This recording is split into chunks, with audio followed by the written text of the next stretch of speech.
Thank you, everyone, for taking the time to tune in today. Today's episode of the Topping Show is probably sponsored by Topping Technologies.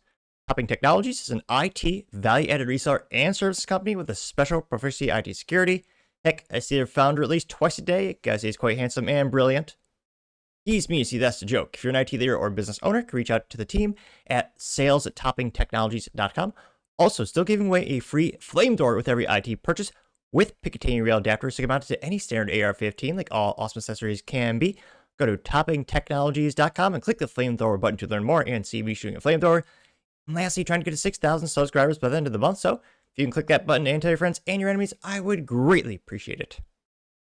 Now, going over to the business part of the podcast, you have Audi and Polestar. Well, they're putting the brakes on their EV performance vehicles.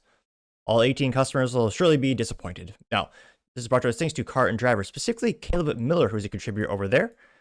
And I'm sorry, I should put a visual disclaimer on the screen. You're about to see EV performance cars, which, yeah, they're not pretty, nor do they really perform. But nevertheless, again, this credited to carandDriver.com.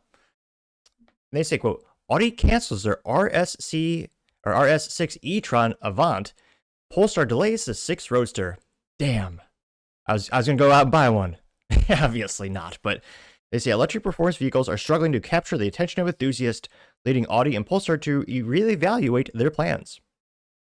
Yes, that's because enthusiasts don't want that crap. Again, there's a time and place for EVs. If you don't care about depreciation or a long-term reliable product, aka you have a lot of disposable income, and you do short trips in the city. In that scenario, where again you have unlimited money, you don't care about repairs, or that you don't have a right to repair your product, again, those scenarios, they make sense. But for enthusiasts who actually want to have fun driving, majority of them, they want a gas engine. I would argue a majority of them really want a stick shift, also known as a manual transmission. I was about to say, there are few feelings on the planet better than downshifting into a corner on the track when you got a stick shift vehicle. It is so much fun. I cannot implore you enough. If you have never done that, try it. You will be smiling ear to ear no matter what kind of day you had. It is the best. Also, with performance EVs, which is technically a thing, you can't go to the track because most tracks in the United States don't have the fire suppression technologies for lithium-ion battery vehicles, but they also don't have the insurance policies as well. So I know one track in Texas where they say if you have an EV, you can drive on the track. However, if it catches fire, they will not intervene. It burns to the ground. Also makes the whole track inoperable for the rest of the day. And also, even if it doesn't burn down, you can't drive it in between. So a lot of these tracks say just flat out no. I know one track has said, oh, at your own risk. And again, there's not enough time to charge the stupid thing in between race sessions. Again, like the time of kind of circuit racing I like, or I'm not good enough to race, I just take classes for now. It's a thing where you get 4 25-minute sessions per day. And they're, spaced out pretty good, but there's not enough time in between to actually really recharge the car. There's enough to get gas and, check your temperature, your tires. But like to recharge it, no. But I know a lot of cars are just pavement queens. They don't all go to the track, but in terms of like an actual enthusiast, again, a majority of them don't want EVs. Ugh, that's the back of the Polestar, which looks quite angular, though I would argue not a good way. Now, they say, quote, performance-focused EVs are struggling to gain traction with enthusiasts, leading automakers to reconsider their plans, which, obviously. They say electric sports cars are a tough sell. Many enthusiasts revel in the visceral songs and vibrations emitted by an internal combustion engine. Oh, yeah, exactly. If you don't get that reference, I'm going to feel old and I'll die inside a little bit. Please tell me you know that reference. But nevertheless, they say, quote, which EVs can't match, even with piped-in engine noise. Sports cars buyers also like the handling and shifting duties themselves, and EVs are not compatible with a manual gearbox. Lack of interest in electric performance cars now has many automakers reconsidering their plans, with Polestar set to delay its electric roadster and Audi reportedly canceling its they say potent, RS6 e-tron. You also note there's no fast electric wagons. Audi launched its own mid-size electric sedan in the United States earlier this year with the A6 e-tron and S6 e-tron to live alongside the gas-powered A6 for the foreseeable future. Current offerings are no slouches, with the base trim of the 6 e-tron producing 375 horsepower from a single rear-mounted motor, and all-wheel drive quattro variant upping output to 456 horsepower. The S6 e-tron's dual-motor powertrain is good for healthy 543 horsepower. Which, Jesus. And it kind of does look like a bastardized Porsche, which, spoiler, same company in terms of Volkswagen Auto Group. They own Audi as well as Porsche and Bugatti and Ducati. They got a lot of cool things over there. And the Volkswagen brand themselves, which a lot of people still appreciate and purchase. But God, that looks terrible, at least to me. Now, they say, quote, "Still rumors are more persistent that the German automaker will develop an even more powerful version of the A5 e-tron that wear the RS badge." For who? I don't know who wants that. Word on the street was that the RS6 e-tron could turn out 800 horsepower and all-wheel drive, helping it blast 0 to 60 in 3 seconds. So, still not as fast as a Tesla. Though you might argue which one is uglier. That's a coin flip for me. It's just ridiculous. Now, they say that Polestar is prioritizing SUVs, which, while I'm not a fan of SUVs, makes sense because in the United States, that's one of the fastest growing segments and the fastest selling segments in the auto industry.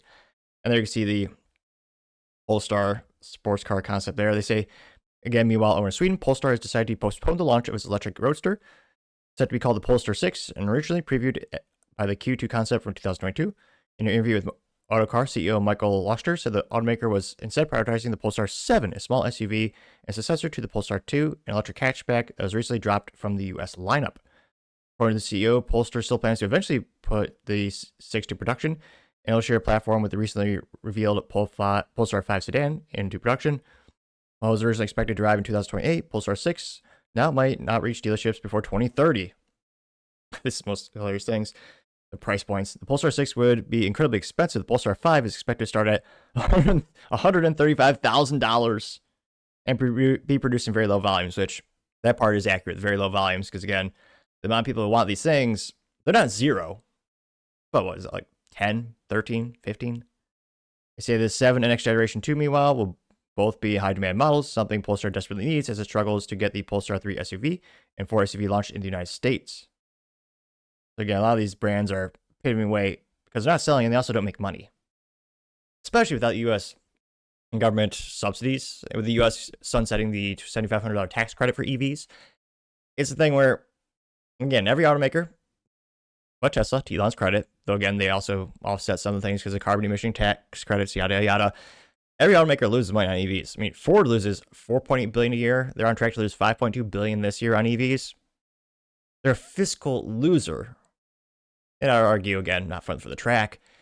And the people who really want a sports, I know there's like 1 or 2 ultra high-end companies that's making sporty electric cars. But again, those are very low volume boutique things. Even Porsche, where they're trying to push other EVs, partially because the EU government is bullying them to do so. But yeah, I don't see, especially sports car EVs, ever foreseeably being in the future. Ferrari found this out when it turned out, no one wants electric Ferrari. I mean, geez Louise, you thought a Ferrari was unreliable to begin with Italian engineering, making an EV, and I don't think you'd get more than maybe a block away from your house. So again, I'm not surprised that they're starting to put the brakes on these EV initiatives for the sports cars especially. Especially those 6-figure price points. I mean, you get a pretty good used Dodge Viper at that price, which again is apples to oranges because the Viper has 10 cylinders of glory and a stick shift only, which I appreciate. There's just 1,000. Actually, there's 1,001 different cars I get before this. Well, I guess cars in and out of production, that would certainly be true. But I mean, even anecdotally, when I talk about my friends, and a lot of them are gearheads, a lot of them go to the track with me. I mean, a lot of them just appreciate those cars that are not only cheaper than these, but a hell of a lot more fun, more reliable, and they all got gas engines. So, and again, you have consumer sentiment that changes throughout history. Sure, you have preferences. You may have some preferences that change, but I just don't see, in any even short-term or long-term, depending on your definition of like 10 years, I don't see a major push for EV performance vehicles, even if, again, some of them are mostly pavement queens and they never even go to the track.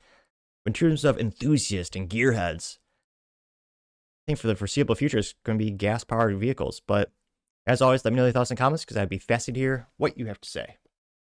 Thank you everyone for taking the time to tune in today. Again, trying to get to 6,000 subscribers by the end of the month, so click that button. I greatly appreciate it. Also, give me a thumbs up, thumbs down, and comment. It's a great way to give me some additional feedback. Let me know how I can make the show better and better. Lastly, don't forget to take time to tell your family, tell your friends, tell your coworkers, heck, tell your enemies, anyone, everyone. Just stay safe, fight the good fight.